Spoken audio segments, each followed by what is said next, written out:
Hello everyone, and welcome back to another review on how to play. This time we'll be talking about Twisted Fables. Let me tell you something, it is definitely twisted, and also it's the deluxe edition, okay?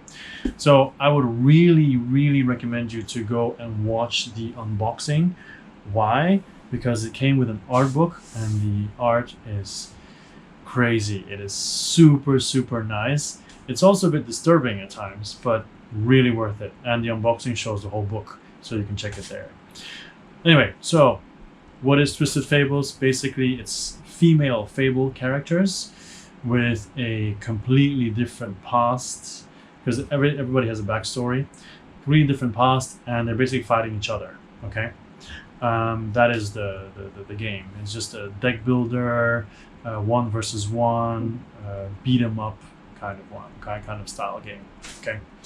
Now, you're here to learn how to play, I'm sure, so I'm not going to talk much more about it. Let's just see how we play. We'll start with setup as usual, and then we'll continue with the gameplay, and then I'll tell you how I feel about the game after 2 playthroughs only, 2 matches. Okay, see you later. Okay, so first let's start with the setup. Now you can see the mat is already here. I already have the player board and the card here. Now all the cards, as you might have noticed, they're only single-sided. There's one exception, and that is Sleeping Beauty. She has 2 sides. Watch out if you look at the other side, because it might scare you. So we need the board, we need these 4 little tokens, we need the deck of Red Riding Hood, right? And we also need her starting deck, which I'll explain in a second. We also have all these cards, which are the basic attack cards. And then you also have the miniatures or the standees over there. Poof! Magic. Okay, so first things first, let's start with the basic cards. Now, as you can see from this stack, we have 3 different types. Talk about that more later. First of all, let's take movement as an example. You have level 1, okay, so you have a bunch of level 1s. Then you have level 2, okay, 2 movement, and level 3, 3 movement.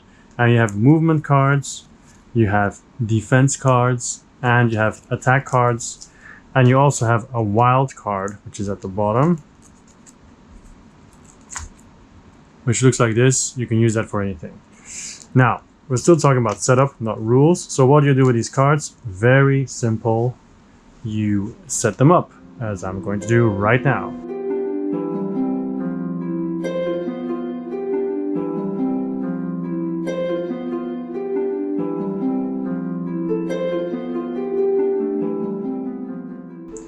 Okay, so you have the decks there, okay? Level 1, 2, 3 for movement, for defense, and for attack. And then 1 deck for wild, all right?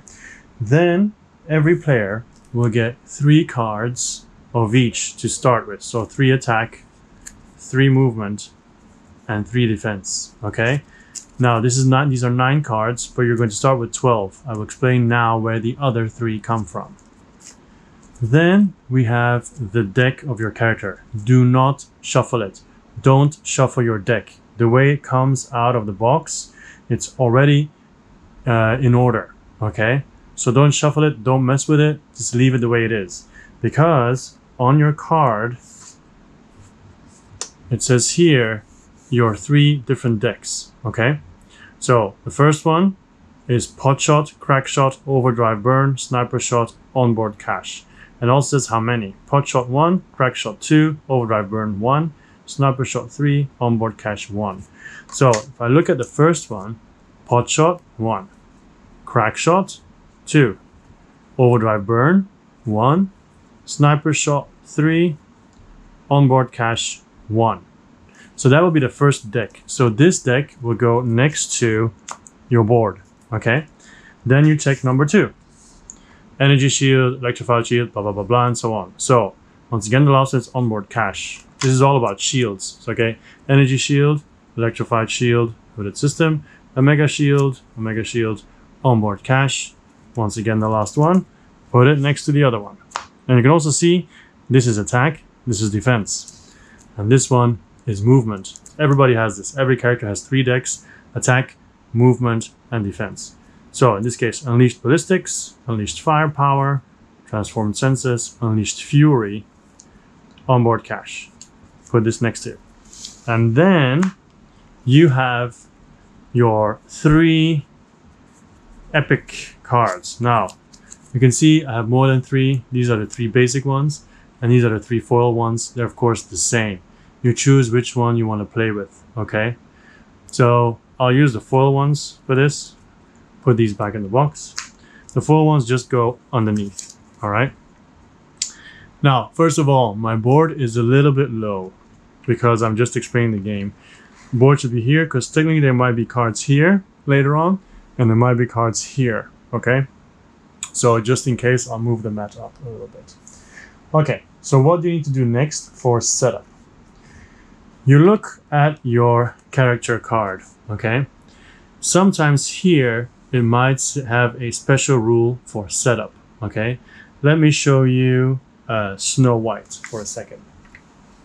Okay, here's Snow White. You can see here, game setup. I can't really tell if it's focusing or not, but game setup, create the poison deck, plays the 6 level 3 poison cards at the bottom, blah, blah, blah, blah. Basically, she will have an extra poison deck that you put next to your cards. So for every character, you want to check if it has a game setup. Now, the game suggests you start with Snow White and Red Riding Hood because they're the easiest to understand, especially with Red Riding Hood because she has no setup stuff, as you can see. All right, so then what happens next? I was talking about, actually I was going too fast. I was talking about these cards, right? These 9 starting cards. Well, you will get the top card of each of your deck and add it to your hand. Another way to realize this is because they all have 0 here, which is the costs, so they're free to start with. And then you will shuffle this whole deck, and that will be your starting deck, okay? So just shuffle, shuffle, shuffle, shuffle. Hopefully you'll shuffle better than what I did just now, but anyway. Next is you will look at your character card. You have 3 items here that are important. First is your health, 30. So you'll take the red token, whatever you call it, and put it on the second row. Well, it's basically both rows are your health. And you'll see it has numbers. So let me just pull it up a little bit so you can see it better. Okay, it has numbers. So 30 is all the way over here. Put it in. My heart is upside down for all the OCD people. I'm sorry. There we go. So 30. Okay. Put it in. It's fine. The next thing you have to look at is this one, which is the epic threshold. So you use your epic threshold tracker. They're all trackers, I remember now. And you put it on 15. Rule of thumb, it's always half of your health, okay? With every character. So this one will go on 15. There you go. And then this one means the maximum amount of defense that you can have. So she can have maximum amount of 6 defense, can never go higher than that. Okay? All right. Next one that you're going to do is you're going to place the blue tracker, and that is your power tracker. And that will go on the bottom because you start with 0 power. Okay? And then the last one is defense. You put it at the bottom here. You also start with 0 defense. So it's easy. Doing it midair is not as easy. So that is how you start your health, your epic threshold tracker. Epic threshold is here, your health is here, power, defense, they start at 0. Okay. Then the next step is to determine who will be first player, right? The first player, they will draw 4 cards, and the second player, they will draw 6, okay? Now bear in mind, I'm only talking about 1 versus 1. I haven't looked into 2 versus 2. So, let's say I draw 4 cards, okay? Ta-da! If I'm first player, and let's say I don't like them, I can have 1 mulligan at the start of the game. So I can say, okay, I don't like it, put it back in, all of them, and then you shuffle, shuffle, shuffle, shuffle, and then you draw 4 new ones. Dun dun dun. And then you start the game. Okay. I've forgotten one part of setup, of course. You need to place your character. Now, the characters, like I said, you're supposed to start with Red Riding Hood and with Snow White. Now, you can see, maybe you see it, maybe not, but if you put it down, you have, this is the middle part, okay? So one person will be on the right, the other person will be on the left. Now, the miniatures are not painted. So we play 2 games now with unpainted miniatures, and it's not always clear who you are. Okay, you could say the sculpt is different enough, sure, but not every sculpt is very different. There are a couple of sculpts that are just women who are standing up, you know, nothing really super different, and then it's more difficult.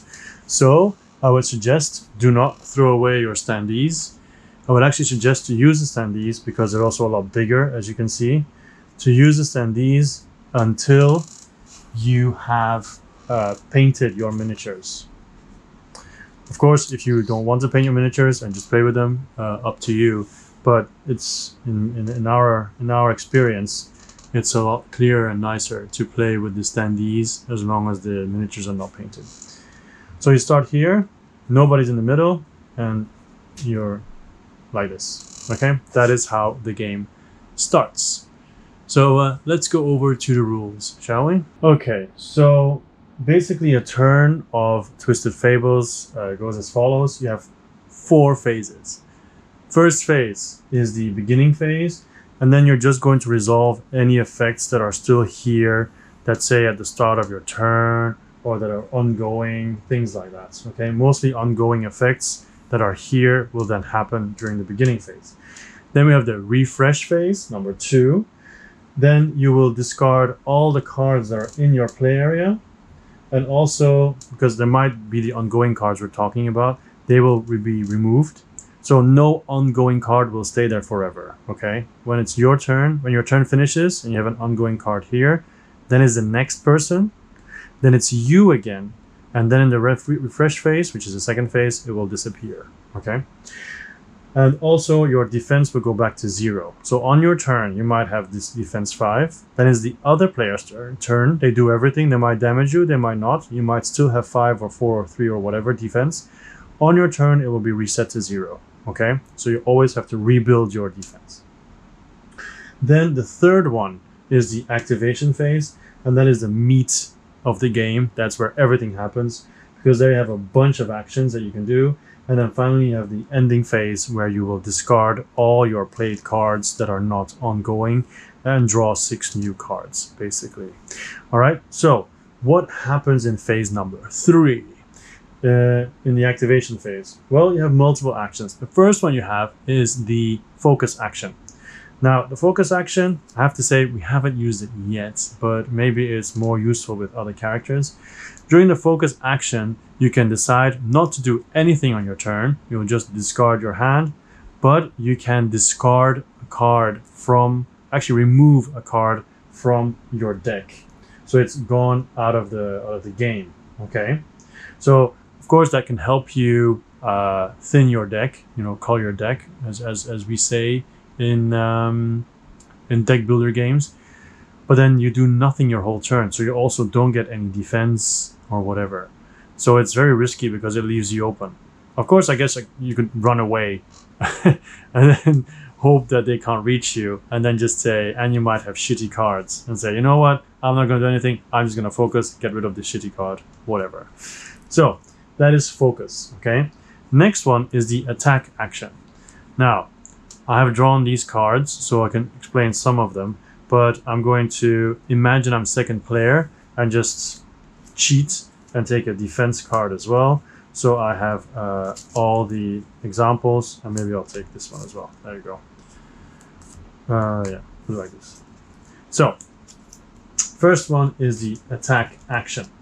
Now, in the attack action, you have an attack card, and you can play it. So you play it, you put it here. Now, you can see there's a 1, okay, and 1 icon. That means you'll do 1 damage. Now, at the moment, I cannot damage Snow White, because if you want to use these cards, you need to stand next to them at range 1. So this is range 1, range 2, range 3, range 4, and so on.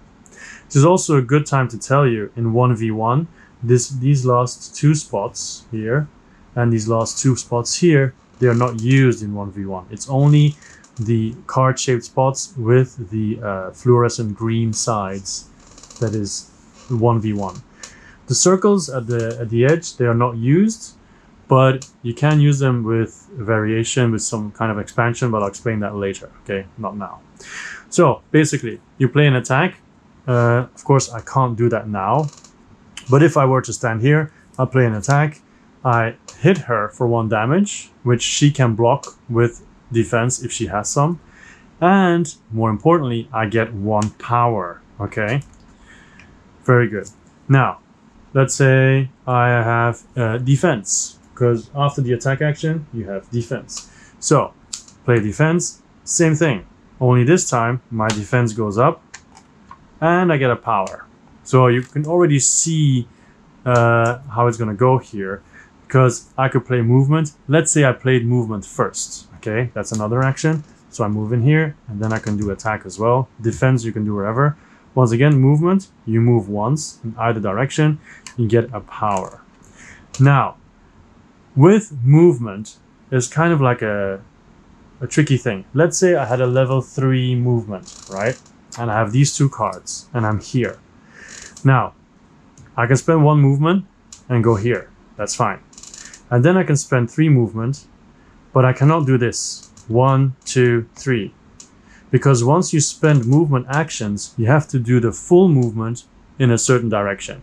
You can't change directions mid. Now, of course, I could say 1, 2, 3, and then move this 1. That's fine. 2 separate actions. But I cannot say with this movement 3, 1, 2, 3. I can't do that, okay? I can also not stand on the same spot as someone else. However, I can move through them. I can do 1, 2, 3. That's perfectly possible. As a matter of fact, with Snow White, she has certain powers that if she moves through people, she will give them poison.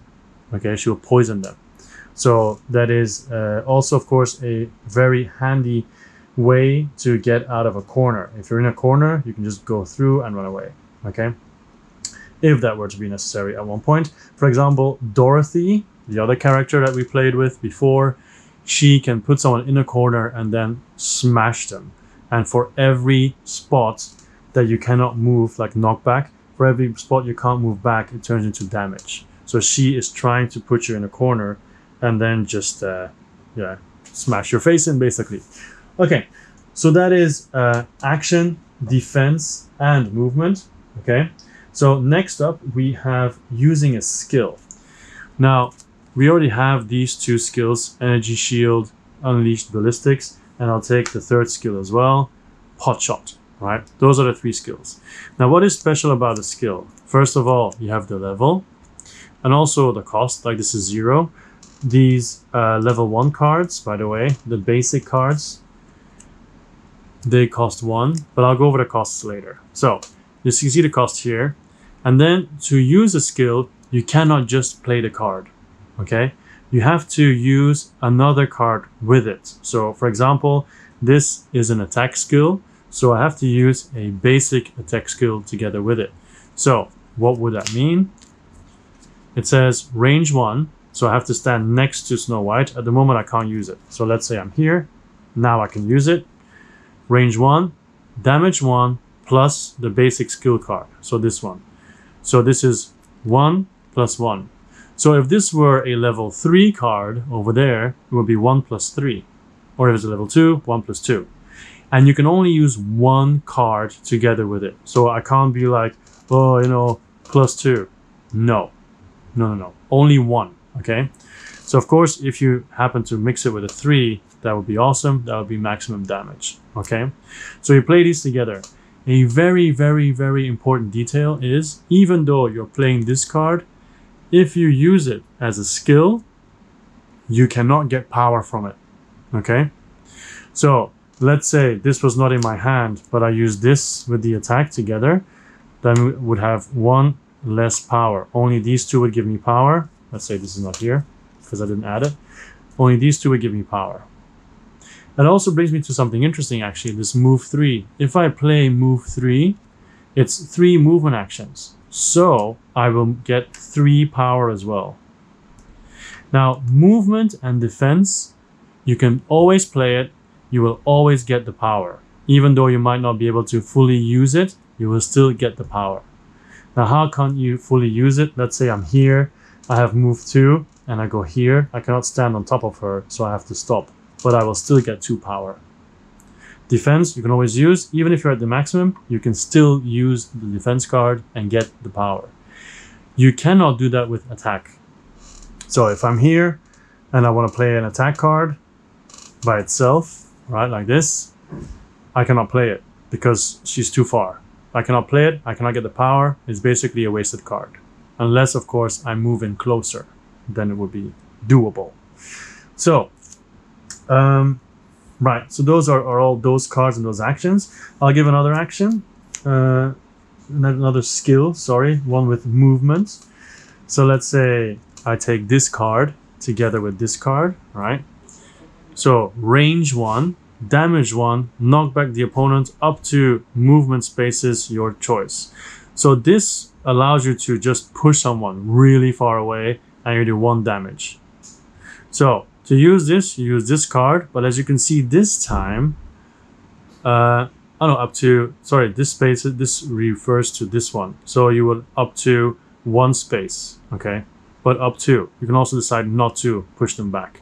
So if I were to use this one with it, okay, then I can knock back up to 3 spaces, okay? But up to your choice, it literally says so.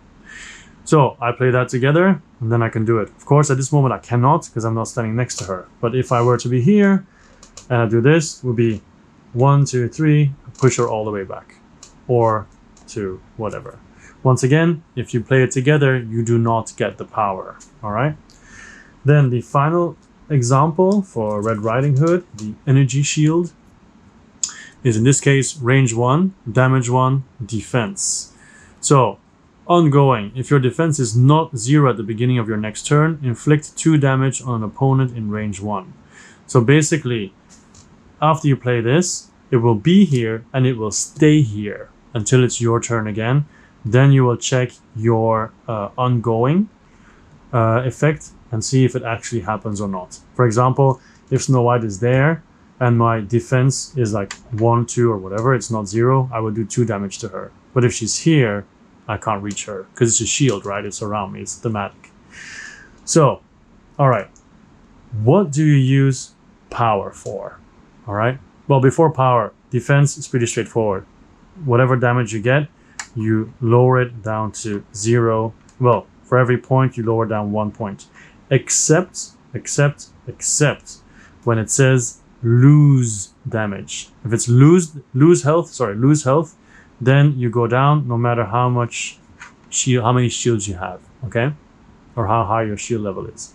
If it says somebody does damage to you, it's fine. If it says lose HP, then you will have to do it regardless of your defense. Okay. Power. What do you use power for? Let's say I had 0 skills. Let's make it interesting, right? Let's say I had 0 skills. I didn't use any skills. They were not in my hand. I just had 6 cards that were all basic actions, and I was able to use them all, even with this movement 3, okay, and movement 1, whatever.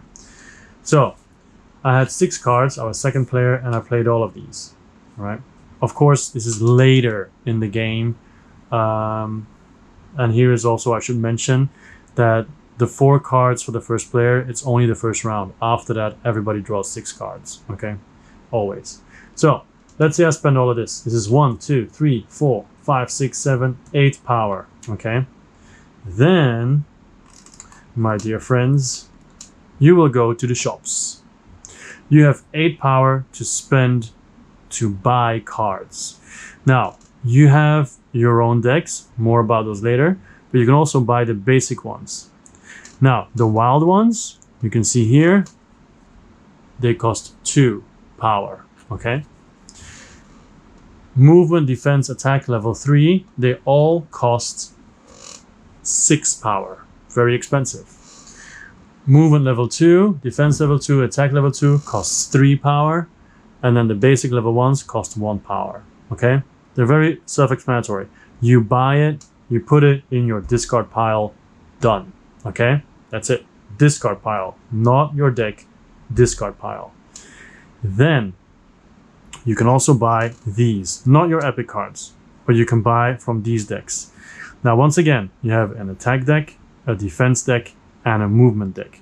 So it's up to you where you want to specialize or not. Now, in this case, I have 8 power, okay? It's very interesting. So I'm going to show you something that I think everybody will like about this game. For example, we already had pot shots. The next level up is crack shot. So range 2, damage 2, plus that. So if you compare it with pot shots, then you can see it is just a very simple upgrade. Range 1, range 2, damage 1, damage 2. That's it, okay? The cost is 2.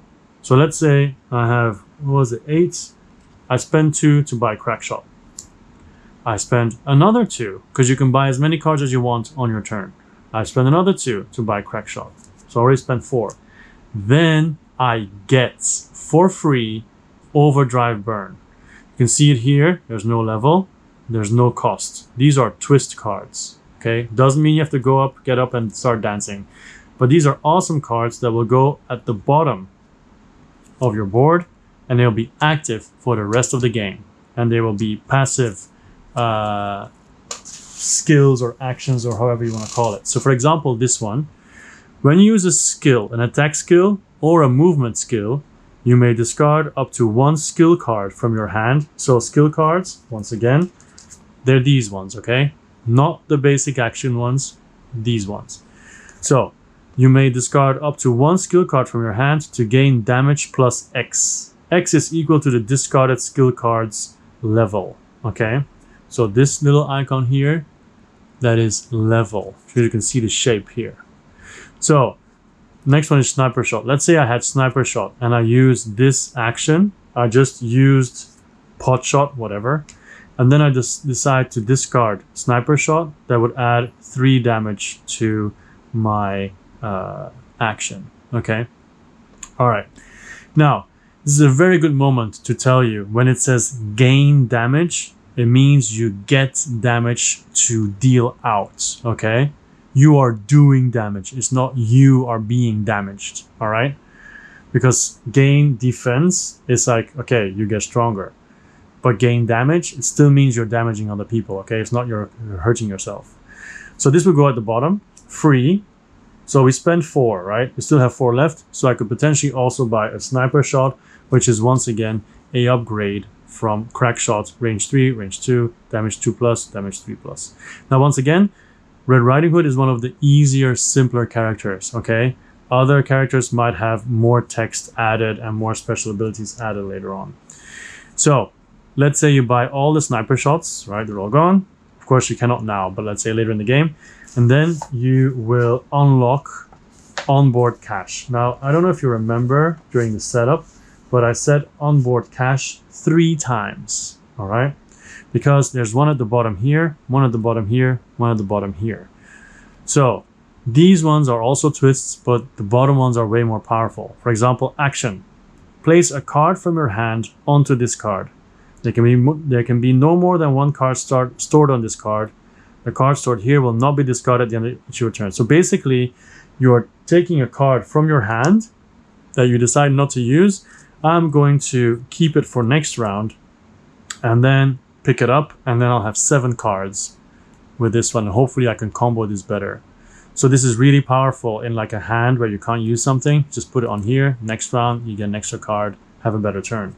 And of course, if you're able to unlock another one here, then you have 2 spots, 2 cards you can save. That can give you an 8 card hand next round. So these ones are really special, okay? Really powerful. Now, I'm not going to go through every skill card that she has. Just know that the first twist card is always different in each deck, but the bottom ones are the same, okay? I think, yeah, the same. Tend to be the same. I'm just going to say tend to be the same because I haven't played with everyone yet, so there might be slight differences.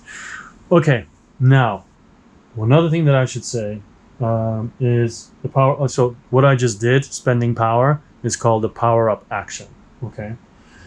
So use an epic card. These epic cards, how do we get them, first of all? Now, I said this is the epic threshold marker, right? Or tracker. So as you're fighting, you're going to lose health, right? Oh, I get hit all the way to here. Once I reach this point, which is 15 for Red Riding Hood, half her health, this will disappear. And that means now I can choose one of my epic cards and add it to my hand. The other two will go back in the box. Once again, for every character there might be variations. For example, Dorothy, she starts with one of these cards in her hand. Not in her hand, in her deck. The start of the game. So, but then, you know, you should check her cards to see exactly what it all does. But let's see what Red Riding Hood's special epic cards do. For example, Raining Vengeance. Range 3, damage 3, knock back the opponent up to 3 spaces, your choice. The opponent must then discard 3 cards from her hand. So it's pretty powerful. The damage is not that bad, but the fact that you are basically reducing their 6-card hand to 3, it's very annoying for them, okay? Or the Wolf Consumes. Add 2 cards from the tops of any of your skills supply decks into your hand. So these decks. These 2 cards may come from the same deck. This is not a power-up action. So basically this card allows you to get 2 cards for free, which is really powerful if it's, for example, 2 sniper shots, which have a cost of 8, right? Okay, then System Hack. Repeat the effect of the action or the attack or movement skill, including twist effects you just used during this turn. So basically your action times 2, which can also be very powerful. So you choose one of them. For example, this one, put it into your hand, and these 2 disappear into the deck. Now, not into the deck, these disappear into the box. Now, if this happens outside of your turn, right, if you get damaged on someone's turn, their turn stops for a moment. It stops for a moment. You get to choose your card, and then they continue. Because sometimes these cards can actually have an effect on the other player when you choose them. Or also, yeah, the player might also change whatever they're doing depending on what you've chosen, stuff like that, okay? So these are all face up, by the way. And another thing, your discard pile can be looked at by yourself and by any other player as well at any time. So it's not secret whatsoever. Then you also have component actions. Now, Red Riding Hood has no component actions, but there are a bunch of tokens in the box, but they all refer to players. Like, for example, when we played with Dorothy, she had combo tokens, right? So she could put it here and then use the combo tokens to do special effects and so on. Yeah, there's a multitude of things that you can use that way. Okay, so another thing that I should mention is the resolve time of responsive game effects.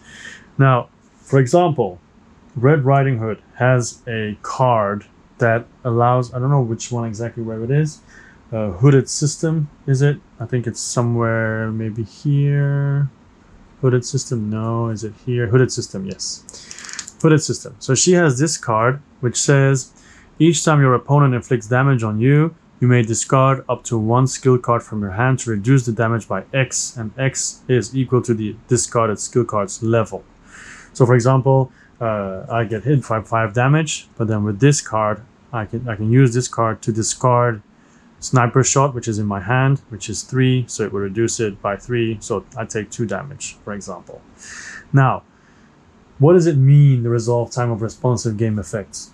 It might be that I get attacked by Snow White's Rain of Mirrors, which basically inflicts 3 damage and forces me to discard my entire hand and draw 4 cards. That means she does damage to me, and part of the action is also me discarding. So the action of Snow White has to completely finish before I can discard. So basically what Snow White does, she does 3 damage, but also makes me discard my whole hand, which is 6, and then I draw 4, and then I decide if I want to discard something to negate the damage or not. So the action that people do to damage you, that action has to be completely finished before you can actually react. That's what it means in responsive game effects. Okay, so finally, we have the ending phase. When you finish, all these cards, they go away into the discard pile, right? Your power goes back to 0, so every power that you didn't spend will become 0. Your defense will stay, you don't touch the defense. And then you draw 6 cards, and then if there's any end of turn effects, they happen, okay? Now, power, I should also mention, power is not only used to buy cards. Some characters have ways where you can use power to amplify your attacks. For example, Match Girl, she has cards that say spend 3 power to do +1 damage. She can really get a lot of power very quickly. So power can be used in many different ways, apparently. Now, basically that's it. That is the game. That is how you play, okay? So please check out the playthrough. I'm sure I will be doing some with Kine. There should be some videos of that are either already online or coming, depending on the date of this video. And I'll also do one myself. Just pretend that I'm schizophrenic or whatever. So yeah, please follow that too. But now I'm going to give a short review and just let you guys know how I feel, what I like about the game, what I don't like about the game, and so on. One final thing that I haven't touched upon yet is the Relic Mode. Now, what is a Relic Mode? You should do it when you're experienced, they say. So, because it adds another strategy level to the game. The Relic cards are this deck of cards. You have a lot of different cards that you shuffle. There's like 50 cards that you shuffle. I really just shuffled them a little bit. You can see it's not shuffled that well. But all these cards have certain actions that you can do. For example, Snicker Snack, destroy up to level cards from your hand and or discard pile. So destroy means you remove it. Now, this means the level. And this already shows what it's used for. Because how do you do this in setup? You will create a deck, right? And then you will place 9 cards on the card spaces. So, for example, his command goes here. Then we have Fairest of All. Then we have Navigating Dreams. Then we have Spying the Future. Then we have Thirst No More. Okay, apparently I did shuffle well. They're all different. Okay. Navigating Dreams. I jinxed myself. Thirst No More. Sold the Cow. And Sold the Cow. So those are 9 cards, right? 2, 4, 6, 8, 9. In 2v2, there will be 11. All right. So the deck of cards that goes here. And then this card will go here. Now, obviously, your characters will then be standing here. They will not be standing on top of the cards. They will be standing on the outside, whatever side you wish. Now, I think logically speaking, you won't do this because, you know, it doesn't make much sense. So it's just like this, okay? Or I guess you could still stand on top of them, but it's a bit weird if you ask me. Anyway. So what happens? How do you use these cards? Well, on your turn, remember I told you several times already that you might have like a bad turn because you drew bad cards. For example, you drew Potshot and you can't use Potshot because you don't have an action card, an attack card to go with it. So then it becomes useless. Now, in this case, let's say I'm Red Riding Hood, so I'm standing here. Now, if I wanted to, I could discard Potshot and just put in my discard pile and then use Navigating Dreams. So in this case, it would say, search for a number higher than the level card from your deck, so level 1, and add it to your hand, then shuffle your deck. So basically, I get rid of the level 1, okay, for a no higher, so not higher than level. So, okay, it should be 1 or lower. So not higher. There's a typo, no higher. Doesn't matter. You can see it as an accent. It's no higher. So whatever. So that's how you do it. You discard this one, then you get to use this one, goes into the discard pile, and then for the next player's turn, you replenish it. So basically what the row does, it gives you a lot more options for if you have bad turns, or it might have some very special actions. For example, you have Destroy the Cow. destroy up to the level cards from your hand and then draw the same number of cards. So if it was pot shot, it's level 1, you just do 1. But if it's like the sniper shot, it was level 3, you'd be able to destroy 3 cards and draw 3. But then thirst no more, and it's recover HP, so you can heal with this one. So if you discard a level 3, it's 3 HP. And then you have the Tales Retold. Choose and shuffle up to level cards from your discard pile back into your deck. All those kind of things, right? Very important rule, of course. You can only use the card where your character is at. So if I were to use go here, then I can use this one. If I go here, I can use this one. Okay. And as far as I know, you can only do it once per turn. Okay. And empty slots are only refilled at the end of your turn. So it's not like it's refilled immediately and then you will react to it or whatever. You can't do that. Okay. And then you have a special card called Alakazam, and also Navigating Dreams. So when you have Navigating Dreams, or not dreams, but dreams, it says you have to look for a card with a level, okay? You cannot look for an epic card or any other card that does not have a level. And the epic cards, as you can see here, no level, okay? Even if you take the regular kinds, not the foil ones, it also does not have a number, so no level. So you cannot go and look for those numbers, okay? And then for the Alakazam one, which I will very quickly find. Here you go, Alakazam. Use the skill card you just discarded as if you played a required level 1 basic card for it. So of course, when you do Alakazam, you play it instead of discarding it, okay? But instead of putting the card into your play area, so let's say it's pot shot, right? Instead of just throwing it away, you will do what it says and then put it in your discard pile. It's not in your play area, it goes to your discard regardless, okay? That's how Alakazam works. So yeah, that's basically it. That's how Relic Mode works. That is, if you're already pretty good at the game, I guess, when you're used to it, you can make it a little bit more interesting that way, okay? All right, that's it. Let's go to how I feel about the game. So that was Twisted Fables. That is how you play this game. And now I'll tell you how I feel about it, okay? Honestly, I've played twice. Once with Red Riding Hood and Snow White. I was Snow White and I lost because I was really bad with using the poison cards. And the second time we played with Dorothy and Match Girl. I was Match Girl. I felt like I was winning until I realized we were playing completely wrong. So that was sad. So we were recording as well. So that recording is in the trash. But we're going to make a new video. But most importantly, I like the game. I really do. And of course, when you back a Kickstarter and you pay money for it, you kind of want to like the game and you become less objective. But in this case, I don't feel that way. I might feel like that with other games, but this one, I like it. And the big reason why I like it is the whole deck building and buying cards aspect of the game. Because normally, these kind of games, you have your pre-built decks, and then, you know, your combo, stuff like that, and so on. And I like that. But the fact that here, not only do you have strategy with the cards that you have that you build up, but also, you know, what do you do in your turn?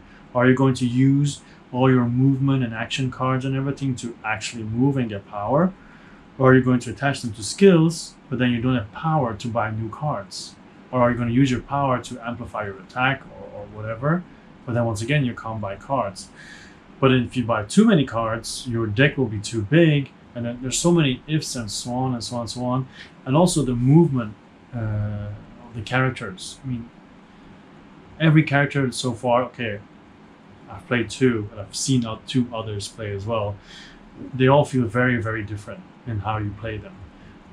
The twist cards are really neat. You know, the moment you get 4 powers, like, okay, I'm gonna get a twist card. Just buy 2 skill cards and unleash the new one. And yeah, even those epic cards, knowing that they're coming, you can actually say like, okay, I'm gonna get that one, and I'm gonna prepare for it, right? I'm gonna buy the cards I need. I'm gonna invest in certain decks and make sure that I get it, and so on. The art, of course, super beautiful. But like I said, the miniatures, if you don't paint them, it's a bit too similar, and they're smaller than I expected. But once again, I don't check the size on the Kickstarter page, so take that with a grain of salt. Maybe they said it's this amount, this height, but you know, it's okay. It's just funny to me that the standees are way bigger than the miniatures, which is a bit weird, but okay. So the art is really nice. One thing that I don't like, and let me take this here to show you, is the character cards. They are super flimsy, but then really super flimsy. They are really, really thin. And okay, you don't handle them much, that is true, but that is not true when you're talking about Sleeping Beauty. Because Sleeping Beauty, how she works is she falls asleep. Well, she starts to sleep and she collects these awakening tokens. Once she gets 6 awakening tokens, she awakens. And then you flip her card, her board card, whatever. And then you spend these tokens again, she falls asleep again. So you flip it again. So basically her playstyle is constant flipping. And then it's kind of a shame it's so thin. Especially because when you look at the actual board, I don't know if you can tell, but there's actually enough space to make it thicker. So storing it shouldn't even be a problem. But then again, I don't know. What else do I like about the game? Well, no. Let's do a point that's like in the middle, and that is the playtime. Depending on which characters that you play, it can go fast or it can go a lot slower. Like we had one game that was quite long, and then one that seemed to go a lot faster. So it depends. Also playstyle, I guess. If someone plays very defensive, you might have a lot more difficulty damaging them. So this is not a half-hour game. Every game has been at least 1 hour and going towards an hour and 15, 30 minutes. Now, that could have a lot to do with the fact that these are our first 2 games, okay? So if we play more and get to know the characters and the rules and everything, I imagine it will go smoother. But I think it'll always be around an hour, to be honest. That's my idea. But that could also be a skill thing, of course. Yeah. So what else can I say about the game? Component-wise, I already said it's good aside from that character thing. There's a lot of room for expansions, I imagine, for more characters. Even though I imagine that they would still stick with the female part because all the cards always say she, so, and then her and so on. So I don't think they can introduce any male counterparts. I'm very eager to discover the other ones. Another thing I like, other characters, the other thing I like is, so one more thing I like is in the rule book, right? At the end, you have the different characters, okay? And not only do you have the different characters, for every character, it also says the backstory, which is awesome. You should really read it. I'm telling you, you should really read it. You should really read it. You have the advantages of the character, you have the disadvantage of the character, and also tips. Now, up to you if you want to read it out loud for your opponent or not. But that's what you have for every character. So you immediately know, even for 2v2, they have added tips there. Replayability seems to be pretty high because I have played with Match Girl and with Snow White, and for both of them, I could see multiple strategies from the go. So yeah, I think replayability is pretty high. You have 10 characters to play with already from the jump, so you know, play with all of them once, and then of course your playstyle will vary depending on who you're fighting against. So yeah, I think all of that really adds up to a good game. I had another 1v1 game not long ago, Sanctuary here, the Keeper's Era, and I think I will do a comparison between the two. Play some games, maybe together with Kine, and then we can both give our opinions. We'll see about that if that ever comes to fruition. I think I'm going to cut that out because it's useless. Okay, 3, 2, 1.